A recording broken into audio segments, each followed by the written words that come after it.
Hi, my name is Wandia with ReactionPower.com.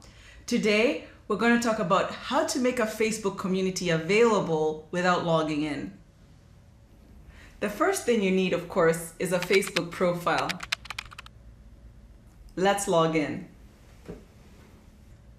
So if you want to make a Facebook community available without logging in, it's really simple. Just add a Facebook like box to your website. And I want to show you here thirdwind.com. It's actually a community website, but you can simply make the Facebook community available by adding that Facebook like box, so people don't need to be logged in to see this. They'll be able to see all the streams that you've posted on Facebook, as well as their friends that may be in your community already, particularly if they're logged into Facebook.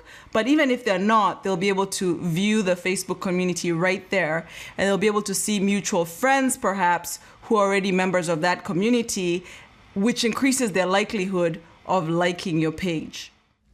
I hope that was helpful. If you need additional information, feel free to reach me at www.wandia.info.